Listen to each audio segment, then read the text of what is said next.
تیرا عشق یہ کہنا ہے حوصلہ رکھ آقا دا بلاوا آوے گا پر کی کریے بے صبری دا پر کی کریے بے صبری دا میرے دل وچ جاندہ چور نہیں مینو شوق مدینے جاون دا میرے دل وچوں حسرت اور نہیں تیرے ذکر دے چرچے فرشاں تے تیرے عشق دے چرچے عرشاں تے کوئی ایسی جان نہیں جس جاتے کوئی ایسی جان نہیں جس جاتے میرے آقا تیرا شور نہیں مینو شوق مدینے جاون دا میرے دل وچ حسرت اور نہیں آقا تیری مرضی ہے ساڈا تے کوئی زور نہیں صلو علی الحبیب الحمدللہ رب العالمین والصلاة والسلام على سید المرسلین اما بعد فاعوذ باللہ من الشیطان الرجیم بسم اللہ الرحمن الرحیم پڑھئے الصلاة والسلام علیکہ یا رسول اللہ وعلى آلک و اصحابک یا حبیب اللہ الصلاة والسلام علیکہ یا نبی اللہ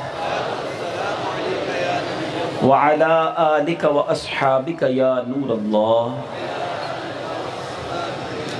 میٹھے میٹھے اسلامی بھائیوں اور مدنی چینل کے ناظرین سوشل میڈیا کے ناظرین اس وقت ہم دعوت اسلامی کے جامعۃ المدینہ ڈیفنس مرکز الاولیاء لاہور میں موجود ہیں ایک بہت خوبصورت اجتماع کا سلسلہ ہے کچھ تقسیم اسناد کا معاملہ بھی ہے طلباء بھی موجود ہیں اساتذہ بھی موجود ہیں ان کے سرپرست جو طلباء پڑھتے ہیں ان کے گھر کے افراد بھی موجود ہیں دیگر اسلامی بھائی بھی موجود ہیں ہم اللہ سے دعا کرتے ہیں کہ آج ربیع الاول کی اس مبارک رات ہم سب کا جمع ہونا اپنی بارگاہ میں قبول فرمائے ہم سب کو اس اجتماع کی برکتیں عطا فرمائے یقین جانیں جب علماء بیٹھے ہونا جب طلباء علم دین ہوں یہ خاص رحمتوں کی گھڑیاں ہوتی ہیں طلباء وہ ہیں علماء وہ ہیں جن کی دعائیں قبول ہوتی ہیں جن کا قرب بہت برکت کی بات ہے آج اللہ نے مجھے اور آپ کو ہم گناہ گاروں کو ان نیک لوگوں کا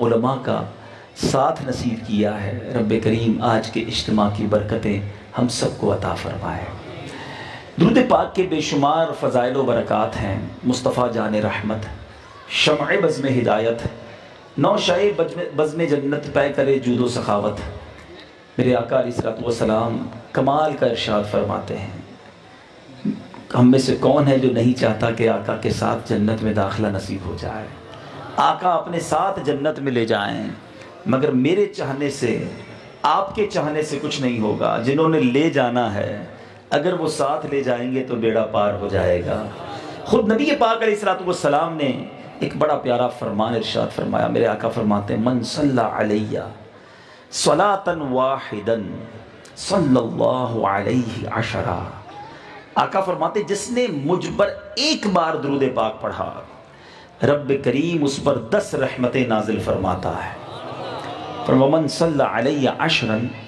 صلی اللہ علیہ مئتا جس نے مجھ پر 10 بار درود پاک پڑھا اللہ تعالیٰ اس پر 100 رحمتیں نازل فرماتا ہے۔ آقا فرماتے ہیں وَمَنْ صَلَّى عَلَيَّ مِئَةً صَلَّى اللَّهُ عَلَيْهِ أَلْفًا، جس نے مجھ پر 100 بار درود پاک پڑھا اللہ تعالیٰ اس پر 1000 رحمتیں نازل فرماتا ہے۔ جو حساب کتاب میں ماہر ہیں وہ جان گئے ہوں گے کہ ایک درود 10 رحمتیں، 10 درود 100 رحمتیں، 100 درود 1000 رحمتیں، ملٹیپلائی ہو رہا ہے۔ مگر جو اس حدیث کا اگلا جز ہے مور بیوٹیفل اور خوبصورت، آقا فرماتے ہیں وَمَنْ صَلَّى عَلَيَّ أَلْفًا، جس نے مجھ پر 1000 بار درود پاک پڑھا زاحمت کتفہ کتفی علی باب الجنہ، آقا فرماتے ہیں اس کا کاندھا میرے کاندھے سے جنت کے دروازے پر چھو رہا ہوگا۔ آقا کے پیچھے نہیں، کونین کے والی فرما رہے ساتھ ساتھ میرے جنت میں جانا ہے۔ کس نے؟ 1000 بار درود پڑھنے والے نے۔ اب آپ سوچیں ہم میں کتنے ایسے ہیں جو روزانہ کتنے فضول کام کرتے ہیں، سوشل میڈیا پہ گھنٹوں نکل جاتے ہیں، مگر درود پڑھنے کا کتنا وقت ہم نکال پاتے ہیں؟ حالانکہ اب تو میلاد کا مہینہ آ گیا ہے، کئی بیمار بیٹھے ہوں گے، کئیوں کے گھروں میں لوگ بیمار ہیں، کئی پریشان حال ہیں، کاروبار کی مشکلیں ہیں، قرضوں میں ڈوبے ہیں، بڑی پرابلمز ہیں، لیکن اتنی ساری مشکلوں کا حل جب ہمیں مل چکا ہے۔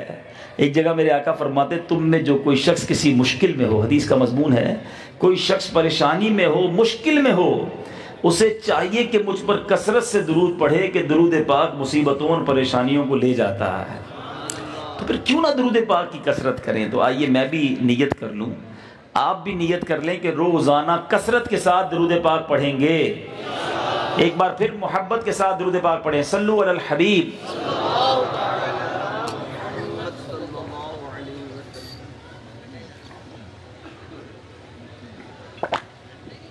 صلو علی الحبیب، صلو علی الحبیب علی محمد صلی اللہ علیہ وسلم، توبوا الی اللہ، صلو علی الحبیب۔ میٹھے میٹھے اسلامی بھائیوں، آج دعوت اسلامی کے ایک بہت ہی پیارے شعبے جامعۃ المدینہ، جس میں درس نظامی کروایا جاتا ہے، عالم کورس کروایا جاتا ہے، ہم آج اس ایک شعبے کے اندر آئے ہیں۔ ویسے ہم سنتے ہیں کہ فلاں نے درس نظامی کر لیا، فلاں عالم دین بن گیا، مگر کبھی ہم نے سوچا کہ عالم بننا یہ کتنی بڑی فضیلت کا باعث ہے؟ عالم دین بننا یہ اللہ کو کتنا پسند ہے؟ علم والے اللہ کی بارگاہ میں کتنے مقبول ہیں؟ یہ کوئی چھوٹا مرتبہ نہیں ہے۔ ہم میں سے ہو سکتا ہے یہاں بڑے بڑے کاروباری لوگ بیٹھے ہوں، دنیا بھر کی ڈگریاں لی ہوئی ہوں، مگر آج میں مختصراً، ظاہر ٹائم تھوڑا ہے، نماز عشاء بھی ہم نے پڑھنی ہے، آج میں مختصراً جب کچھ علماء اور طالب علم دین کے فضائل آپ کے سامنے رکھوں گا تو آپ کو اندازہ ہوگا کہ قرآن و احادیث میں کس طرح علماء کے فضائل بیان ہوئے۔ یہ کوئی چھوٹی بات نہیں ہے، اٹس ناٹ آرڈنری تھنگ کہ کوئی عالم دین بن جائے، کوئی طالب علم دین بن جائے۔ اور یہاں میں طلباء سے بھی گزارش کروں گا، بعض اوقات آپ ڈی مورلائز ہو رہے ہوتے ہیں، حوصلہ ہار جاتے ہیں، احساس کمتری کا شکار ہوتے ہیں کہ فلاں ڈاکٹر بن گیا، فلاں انجینئر بن گیا، فلاں جناب پی ایچ ڈی کر لی اور ہم جناب ابھی تک مدرسے میں موجود ہیں۔ یقیناً دنیاوی تعلیم اگر شرعی تقاضوں کے مطابق ہو تو ٹھیک ہے، لیکن آپ جو پڑھ رہے ہیں یہ کوئی کم چیز نہیں ہے۔ قرآن و احادیث میں جتنے فضائل علماء کے بیان ہوئے، مجھے کوئی ایک ڈاکٹر کی فضیلت بتا دے کسی حدیث میں، کسی انجینئر کی، کسی پی ایچ ڈی ہولڈر کی۔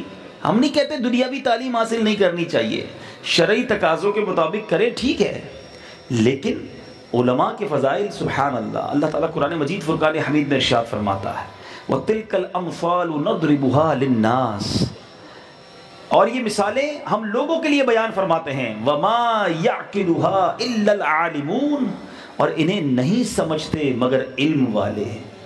اللہ فرماتا ہے ہماری مثالیں علماء علم والے سمجھتے ہیں۔ ایک جگہ اور قرآن میں ارشاد ہوتا ہے إِنَّمَا يَخْشَى اللَّهَ مِنْ عِبَادِهِ الْعُلَمَاء، ترجمہ کنز الایمان، اللہ سے اس کے بندوں میں وہی ڈرتے ہیں جو علم والے ہیں۔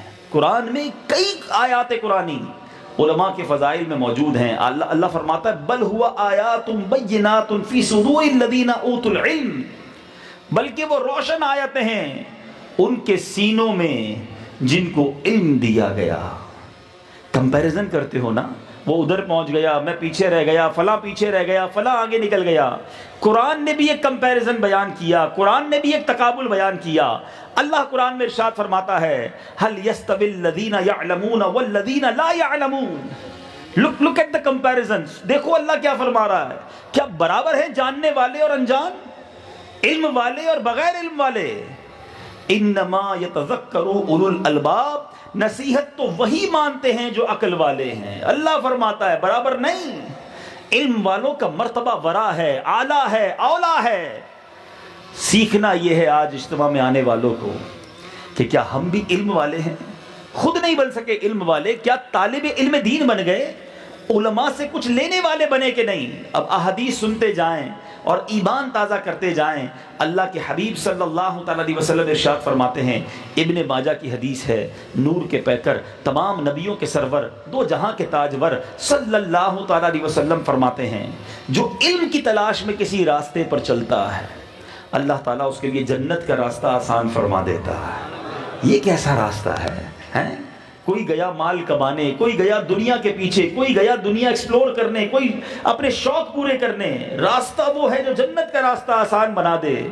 آقا فرماتے جو علم کے راستے پہ چلے اللہ اس کے لیے جنت کا راستہ آسان فرما دیتا۔ اور بے شک فرشتے طالب العلم کے عمل سے خوش ہو کر اس کے لیے اپنے پر بچھا دیتے ہیں۔ آج کل کہا جاتا ہے کسی شخصیت کو کوئی بہت اچھا ویلکم دیا جائے تو کہتے ہیں اس کو ریڈ کارپٹ ویلکم ملا، اس کے لیے قالین بچھا دیے گئے۔ اللہ کے بندو سوچو تو صحیح، جس کے لیے فرشتے اپنے پر بچھائیں اس استقبال کا عالم کیا ہوگا۔ اور یہ حدیث میں طالب علم دین کے لیے بیان ہوا۔ آگے آقا فرماتے ہیں کہ بے شک زمین و آسمان میں رہنے والے، یہاں تک کہ پانی میں مچھلیاں عالم دین کے لیے استغفار کرتی ہیں۔ اور عالم کی فضیلت عابد پر ایسی ہے جیسی 14ویں رات کے چاند کی دیگر ستاروں پر۔ اور بے شک علماء انبیاء کے وارث ہیں۔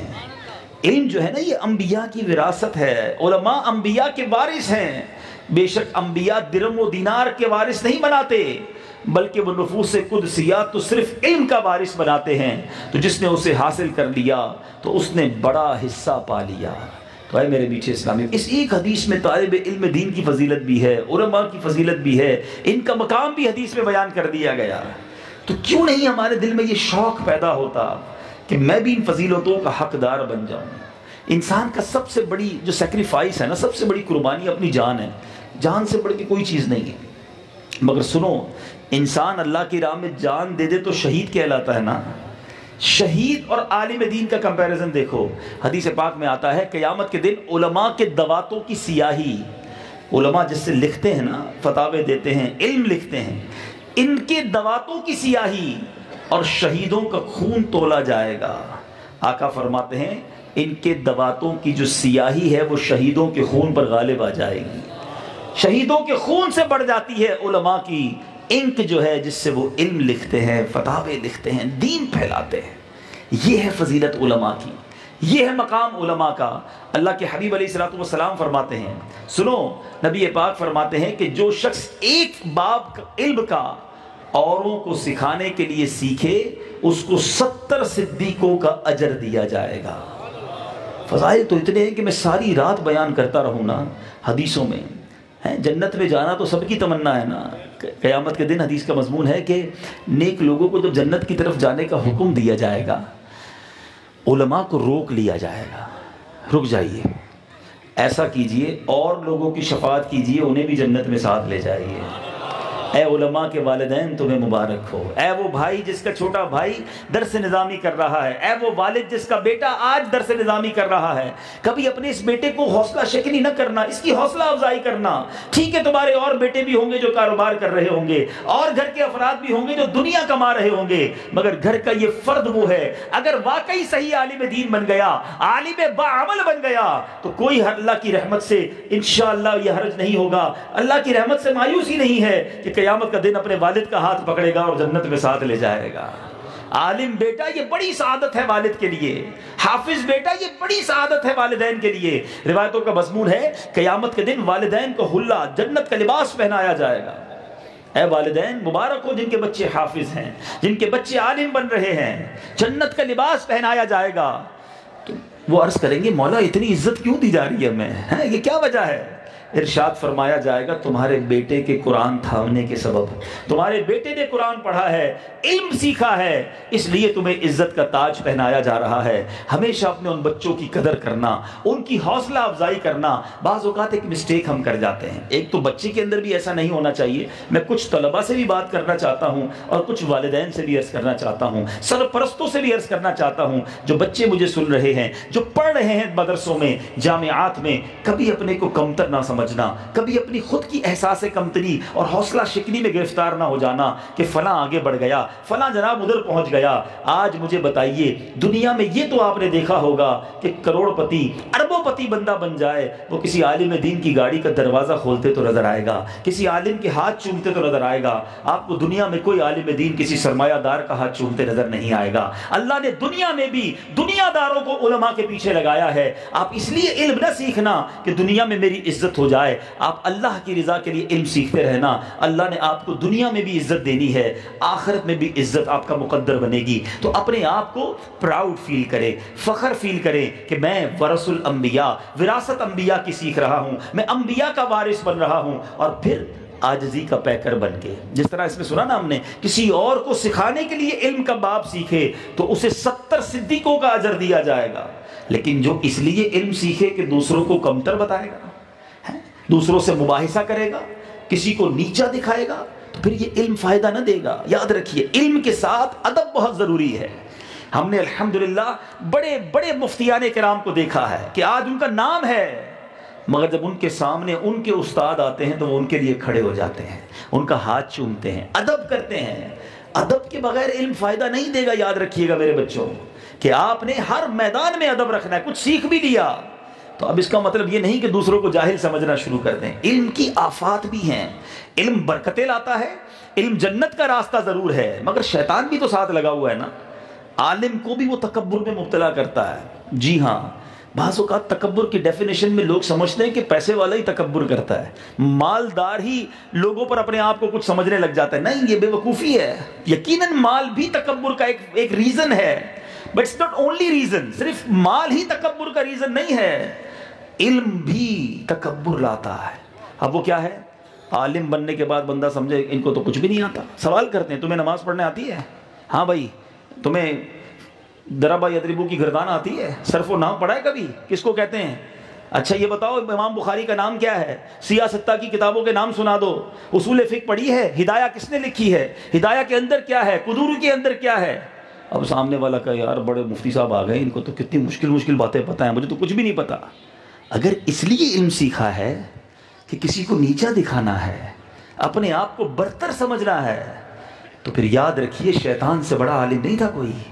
وہ معلم الملکوت تھا، وہ فرشتوں کا استاد تھا۔ تکبر ہی تو کیا تھا نا۔ کیا کہا تھا حضرت آدم کو دیکھ کر؟ انا خیر من، میں اس سے بہتر ہوں، آئی ایم بیسٹ۔ آج ہم روز یہ باتیں کر رہے ہیں۔ وہ اس نے ایک بار کیا، راندہ درگاہ کر دیا گیا، برباد کر دیا گیا۔ اور آج ہم روزانہ زبان سے نہیں کہتے تو باتوں سے کہتے ہیں، انداز سے کہتے ہیں۔ میں در سے، اچھا اسی طرح درجوں میں بھی ہوتا ہے۔ ثانویہ کا طالب علم اولیٰ کے طالب علم پر تکبر کر رہا ہوتا ہے۔ استاد بننے کے بعد وہ سمجھتا ہے میں جناب علامہ فہامہ بن گیا۔ نہیں، بلکہ میں ایک اور بات، آج بڑی باریک بات کہنے جا رہا ہوں۔ بات آپس کی ہے، لیکن چونکہ پھر مجھے یہ مجمع نہیں ملے گا۔ بعض اوقات دعوت اسلامی کے اسلامی بھائی مدنی بننے کے بعد جو غیر مدنی اسلامی بھائی ہیں، جو علاقے کے ذمہ دار ہیں، ان کو سمجھ رہے ہوتے ہیں یار ان کو تو آتا ہی کچھ نہیں ہے۔ اللہ کے بندو یاد رکھنا، ان غیر مدنیوں نے کام کیا تو جامعہ بنا ہے۔ انہوں نے بیچاروں نے چندہ کر کر کے ہمارے لیے جامعہ بنایا۔ ہمیں الحمدللہ اس مقام پر پہنچانے والے یہ ہیں۔ ٹھیک ہے نہیں پڑھ سکے کسی وجہ سے، کسی کو ذلیل نہ سمجھیں، کسی کو حقیر نہ سمجھیں۔ یہ کتنی باریک لائن ہے، ذرا سمجھیے گا۔ غالباً حضرت سفیان ثوری کا واقعہ، ایک بار اپنے بیٹے کے ساتھ کہیں جا رہے تھے سفر پر، راستے میں سرائے خانہ آ گیا اور وہاں آپ رکے اور رات قیام کیا، اور بھی مسافر ساتھ تھے۔ تہجد کا وقت ہوا، حضرت بھی اٹھے، ان کے بیٹے بھی اٹھے، دونوں نے تہجد پڑھی۔ بیٹے نے بڑی عجیب بات کہی، کہا بابا جان کیسے لوگ ہیں، کوئی بھی تہجد نہیں پڑھ رہا؟ والد صاحب عالم دین تھے، کمال کی شخصیت، ایک جملے میں ہمارا مسئلہ حل کر دیا۔ کہتے بیٹا تم بھی نہ پڑھتے تو اچھا تھا، سوئے رہتے تو ٹھیک تھا۔ تہجد پڑھ کر دوسروں کو کمتر سمجھنے لگے۔ یہ سمجھیے گا بات، علم بھی تکبر لاتا ہے، عبادت بھی تکبر لاتی ہے۔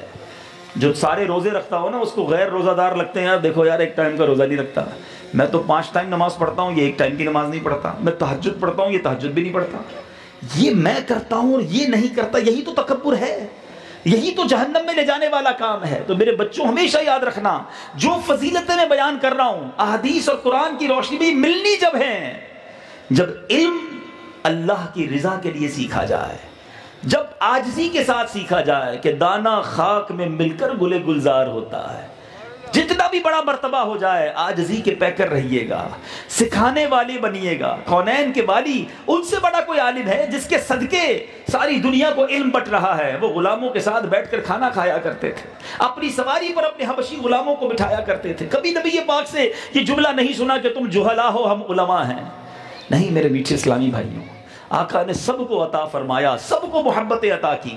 تو یہ مدنی پھول اپنے گرہ سے باندھ لو کہ علم جو ہے وہ ادب کے بغیر کچھ بھی نہیں ہے۔ حق باہو کمال کی بات فرماتے ہیں نا، علم پڑھیا پر تسبیح پھری پر دل نہ پھریا، تسبیح پھری پر دل نہ پھریا، کی لینا تسبیح پڑھ کے ہو، علم پڑھیا پر ادب نہ سکھیا، کی لینا علم نو پڑھ کے ہو۔ علم سیکھنا ہے تو دل میں ادب ہو، بڑوں کا ادب ہو، والدین کا ادب ہو، بزرگوں کا ادب ہو، پھر دیکھیں کیسے آپ ترقی کی منازل طے کرتے ہیں۔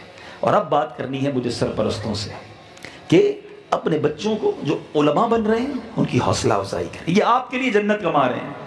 آپ کا بیٹا حافظ بن رہا ہے، انشاءاللہ حدیث کا مضمون ہے، جس نے قرآن یاد کیا اس کے حلال کو حلال جانا، حرام کو حرام جانا، اپنے گھر میں سے 10 ایسے لوگوں کی جنت کی سفارش کرے گا، شفاعت کرے گا جنت کی طرف جن پر جہنم واجب ہو چکا تھا۔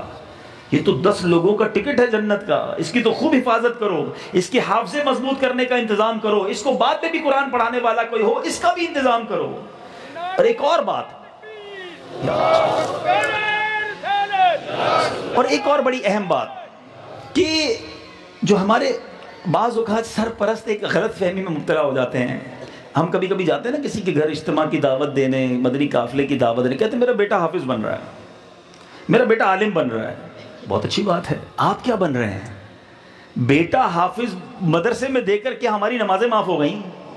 بیٹا حافظ ہے، باپ کو قرآن پڑھنے نہیں آتا، یہ اجازت نہیں مل جائے گی آپ کو کہ بیٹا قاری ہے اور باپ کو کچھ بھی تلفظ نہیں آتا، آپ کو اپنی قبر میں جانا ہے۔ یقیناً نیک اولاد بڑی سعادت ہے۔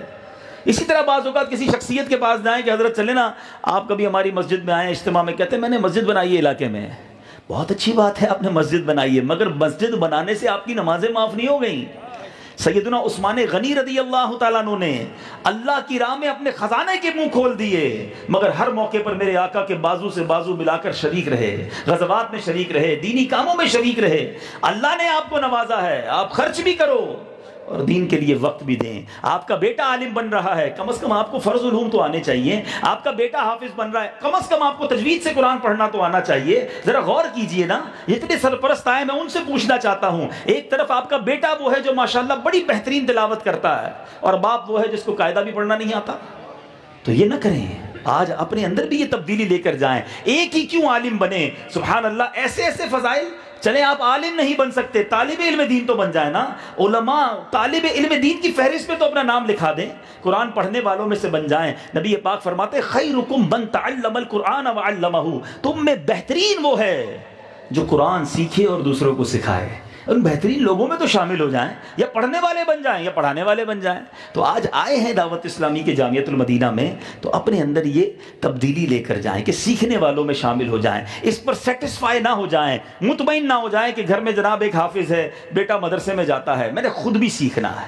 تو یہ بات مجھے سرپرستوں سے کرنی تھی۔ اور اب میں آخری بات طلباء سے کر کے اپنی گفتگو کو سمیٹتا ہوں کہ طلباء ایک بات اور یاد رکھیں کہ جس طرح میں نے ادب کی بات کی، عاجزی کی بات کی، لیکن اپنے علم پر ہمیشہ نازا رہنا، مال کے پیچھے نہ بھاگنا۔ بعض اوقات لوگ سمجھتے ہیں یار مال ہوگا نا تو دنیا آسان ہو جائے گی، پیسہ ہوگا تو کامیابی ملے گی۔ یہ بہت بڑی بے وقوفی ہے، اور یہ باقی لوگوں کے لیے بھی مدری پھول ہے۔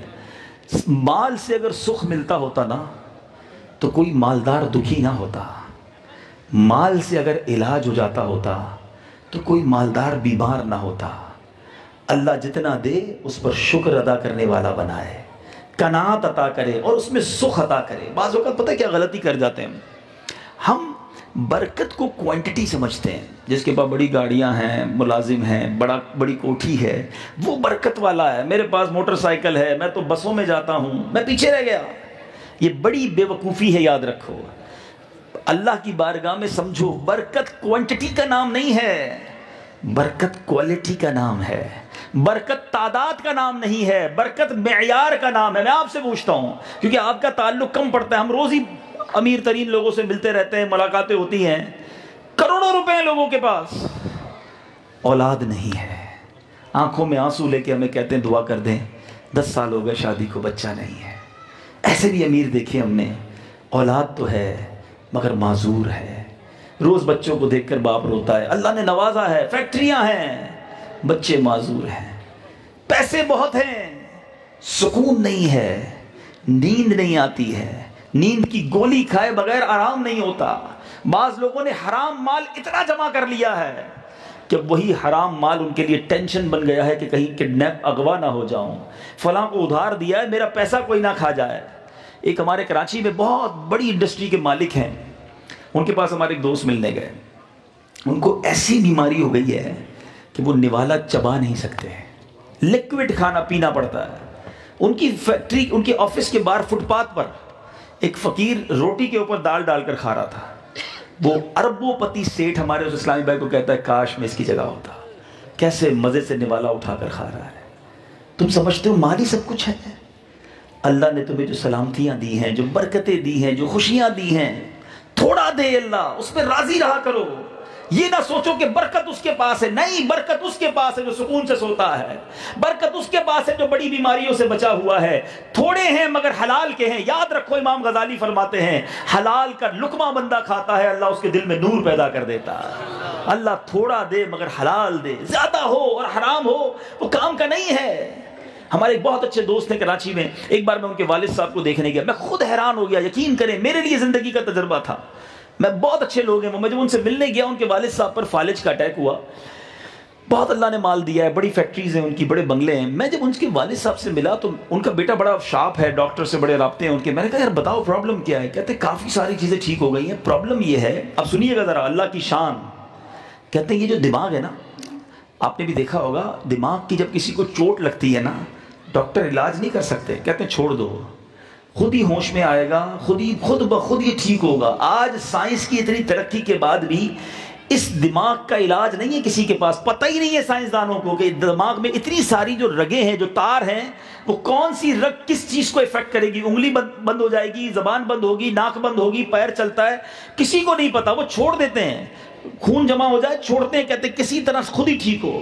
کہتے ہیں فالج ہوا، فالج تو ٹھیک ہو گیا، مگر دماغ کے ایک حصے کا فنکشن یہ ہوتا ہے کہ آپ جب یہ پانی پیتے نا، کبھی ٹرائی کیجئے گا، یا لقمہ کھاتے ہیں تو یہ زبان اوپر تالو سے لگتی ہے، تب جا کے نوالا اندر جاتا ہے، یہ گھونٹ اندر جاتا ہے، تو دماغ کا وہ حصہ زبان کو آرڈر دیتا ہے، تب وہ حرکت کرتا ہے۔ وہ کہتے ہیں منہ میں نوالا ہم ڈالتے ہیں ابو کے، نوالا زبان پہ پڑا رہتا ہے، دماغ آرڈر نہیں دیتا، نوالا اندر ہی نہیں جاتا۔ میں نے کہا یا اللہ یہ بھی ایک کام ہے ہمارے جسم کے اندر، ہم تو دھڑا دھڑ کھانا کھا رہے ہیں، پانی پی رہے ہیں، کبھی سوچا ہی نہیں کہ منہ تک لے جانا میرا کام تھا، اس ہاتھ کا کام تھا، اب زبان سے حلق کے نیچے اتارنا یہ الگ فنکشن ہے۔ اور وہ دماغ کا وہ حصہ جب تک آرڈر نہیں دیتا، لقمہ نہیں اترتا، ان کو نالی کے ذریعے خوراک دی جا رہی تھی۔ میں نے کہا علاج کیا ہے؟ کہا دعا۔ ڈاکٹر کہتے ہیں ہمارے پاس کوئی علاج نہیں ہے، اللہ کی شان یہ ہے جب کچھ دنوں تک دماغ کا وہ حصہ ٹھیک نہیں ہوگا، حلق کے نیچے لقمہ نہیں جائے گا، اب دماغ ایک اور حصے کو آرڈر دے گا، یہی کام کسی اور کے سپرد کرے گا، دوسرا حصہ یہ کام کرنا شروع کر دے گا۔ اللہ کی شان دیکھو، کچھ دنوں کے بعد اس کے والد کا نوالا اترنا شروع ہو گیا۔ فَبِأَيِّ آلَاءِ رَبِّكُمَا تُكَذِّبَانِ، ہر نوالے پہ رب کا شکر ادا کرو، اللہ نے مجھے یہ صلاحیت دی ہے۔ پھر کہتے ہو مالدار آگے بڑھ گئے، گھبرایا نہ کرو، علم سیکھو، رچ کے سیکھو، عبادت کے طریقے پر سیکھو، اساتذہ کے ادب کے ساتھ سیکھو، پھر دیکھو اللہ کتنا مرتبہ دے گا۔ آخری بات، مفتی قاسم صاحب نے جو تفسیر قرآن لکھی ہے، آپ نے کمال کیا۔ آپ حضرت عبداللہ ابن عباس رضی اللہ تعالیٰ عنہ کا قول نقل کرتے ہیں کہ حضرت سلیمان علیہ السلام کو علم، مال اور بادشاہی میں سے ایک کا اختیار دیا گیا۔ علم چاہیے، مال چاہیے یا بادشاہی چاہیے؟ آج بہت سارے لوگوں کو یہ اختیار دیا جائے، کہتے ہیں یار مال مل جائے، بادشاہی مل جائے، علم کی خیر ہے۔ حضرت سلیمان نے کیا کیا؟ آپ نے علم کو اختیار کیا، اللہ نے علم کی برکت سے مال بھی دے دی، بادشاہی بھی عطا فرما دی۔ علم ہونا تو سب مل جاتا ہے۔ اب کمپیریزن آخر میں سن لو، علم بہتر ہے یا مال بہتر ہے؟ اللہ اللہ، یاد رکھو علم انبیاء کی میراث ہے، مال بادشاہوں کی میراث ہے۔ تو فیصلہ خود کرنا ہے۔ آگے لکھا مفتی صاحب نے، مالدار کا جب انتقال ہوتا ہے، مال وارثوں کا ہو جاتا ہے، مال قبر میں ساتھ نہیں جاتا، علم بندے کے ساتھ قبر میں بھی جاتا ہے۔ دنیا میں مال کی آپ کو خود حفاظت کرنی پڑتی، زیادہ ہو تو تجوری میں رکھتے ہیں، بینک میں رکھتے ہیں، گارڈ رکھتے ہیں۔ مال کی حفاظت بندہ کرتا ہے، علم بندے کی خود حفاظت کرتا ہے۔ جتنا علم ہو آپ اتنا سیکیور ہیں، اتنا غلطیوں سے بچیں گے۔ اللہ اکبر، مال خرچ کرو تو کم ہو جاتا ہے۔ 10,000 جیب میں ہیں، بانٹنا شروع کروں تھوڑی دیر میں پورے ہو جائیں گے۔ پونے گھنٹے سے علم بانٹ رہا ہوں، کم نہیں ہو رہا، اللہ کی رحمت سے بڑھ ہی رہا ہے۔ ٹھیک ہے نا؟ علم کم نہیں ہوتا، علم بانٹتے رہو بڑھتا جائے گا، مال بانٹو گے کم ہو جائے گا۔ وہ خزانہ حاصل کرو نا جو ختم نہیں ہوتا۔ سبحان اللہ۔ فرمایا عالم جو ہے، مال جو ہے، وہ مومن، کافر، نیک، بد سب کو مل جاتا ہے۔ اذان کا میرا خیال ہے پہلے جواب دیتے ہیں اور پھر انشاءاللہ میں اپنی گفتگو کو پورا کرتا ہوں۔ صلو علی الحبیب۔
حي على الفلاح، لا حول ولا قوة إلا بالله العلي العظيم۔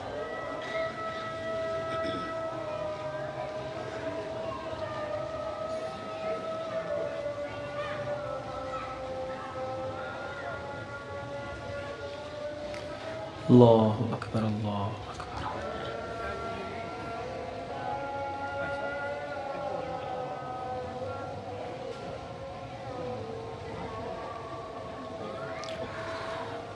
لا الہ الا اللہ محمد رسول اللہ۔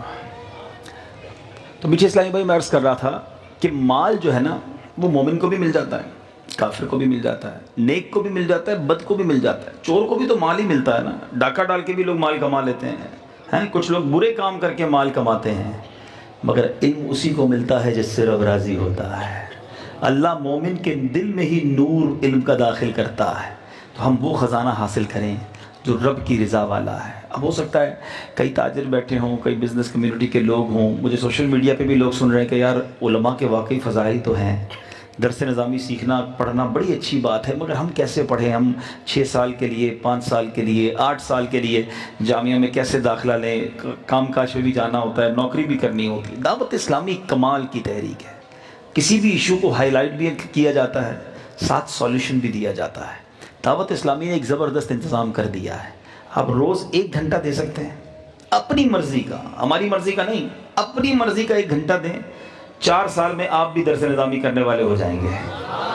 اس سے اچھی کوئی فیسلٹی ہے؟ جی ہاں، دعوت اسلامی نے جامعۃ المدینہ آن لائن بنا دیا ہے۔ آپ رات 12 بجے فارغ ہوتے ہیں، 11 بجے فارغ ہوتے ہیں، صبح 7 بجے فارغ ہوتے ہیں، جو ٹائم آپ کے پاس ہے راؤنڈ کلاک 1 گھنٹہ روز دیجئے۔ ایک قاری صاحب آپ کو اکیلے کو 1 گھنٹہ روز پڑھائیں گے آن لائن انٹرنیٹ کے ذریعے، اور 4 سال میں آپ درس نظامی کے حامل ہو جائیں گے۔ اس سے بڑی فضیلت، اس سے بڑی آسانی کیا؟ اور یہ الحمدللہ پوری دنیا کے مسلمانوں کے لیے آفر ہے۔ کیسے ہو سکتا ہے؟ دعوت قرآن teacher.net، یہ دعوت اسلامی کی ایک اور ویب سائٹ ہے جو مدرسہ آن لائن کی ویب سائٹ ہے، وہاں جائیں اور اپنا رجسٹریشن کروا لیں، اپنا ٹائم ڈال دیں، انشاءاللہ آپ کو داخلہ مل جائے گا اور آپ گھر بیٹھے درس نظامی کر لیں گے۔ لیکن جو جامعۃ المدینہ میں داخلہ لے سکتے ہیں، ماشاءاللہ دیکھیں کتنا خوبصورت ہمارا ڈیفنس میں دعوت اسلامی کا جامعہ ہے، اور کتنے ہیں آپ کو پتہ ہے؟ دارالعلوم کی بات ہو رہی ہے، علماء کی بات ہو رہی ہے، آپ جان کر جھوم اٹھیں گے کہ دعوت اسلامی کے ملک اور بیرون ملک 606 کے قریب جامعۃ المدینہ ہے، 606 اسلامک یونیورسٹیز، 606 جامعات الحمدللہ دعوت اسلامی نے بنا دیے۔ اس میں طلباء کتنے ہیں؟ سبحان اللہ، اسلامی بھائی اور اسلامی بہنیں ملا کر 54,000 سے زیادہ، 54,000 سے زیادہ اسلامی بھائی عالم کورس کر رہے ہیں، اور اکثر اسلامی بھائی اس میں وہ ہیں جو اسلامی بھائیوں میں جو ہمارے ساتھ ہی رہتے ہیں، کھانا پینا رہنا سب دعوت اسلامی کے ذمہ ہے۔ اب تک 8,700 اسلامی بھائیوں اور اسلامی بہنوں نے درس نظامی کمپلیٹ کر لیا ہے، ہزاروں علماء دعوت اسلامی دے چکی ہے، اور 1,50,000 سے زیادہ علماء لائن میں ہیں جو پڑھ رہے ہیں ماشاءاللہ۔ تو ہم بھی دعوت اسلامی کا ساتھ دیں، خود بھی داخلہ لیں، اپنے بچوں کو داخل کرائیں۔ اور آخری بات یہ بھی کرتا چلوں، آپ سمجھدار ہیں کہ اتنا بڑا نیٹ ورک، 54,000 بچوں کو درس نظامی کروانا، علماء بنانا، ان کو کھلانا پلانا، اساتذہ کی تنخواہ، یہ کتنا بڑا خرچ ہوگا؟ کبھی سوچا آپ نے؟ دعوت اسلامی کے صرف جامعۃ المدینہ میں سالانہ 150 کروڑ روپے کے قریب خرچ ہوتا ہے ایک شعبے پر۔ دعوت اسلامی کے 104 سے زیادہ شعبے ہیں، تو اب سوچئے کہ کتنا بڑا کام ہے۔ دعوت اسلامی فیس نہیں لیتی، آن لائن والوں سے ہم ضرور کچھ فیس لیتے ہیں، جو جامعہ میں آتے ہیں کھانا پینا بھی دیتے ہیں، کوئی فیس نہیں۔ یہ 150 کروڑ روپے کا خرچ کیسے پورا ہوگا؟ تو میں گزارش کروں گا، ہم عالم بن تو نہیں سکے، جو بن رہے ہیں ان کو سپورٹ تو کر سکتے ہیں، اسپانسر تو کر سکتے ہیں۔ تو الحمدللہ آپ کو اس نیکی کے کام میں حصہ ملانے کا موقع دعوت اسلامی دے رہی ہے۔ یہ گولڈن چانس ہے ہم سب کے لیے۔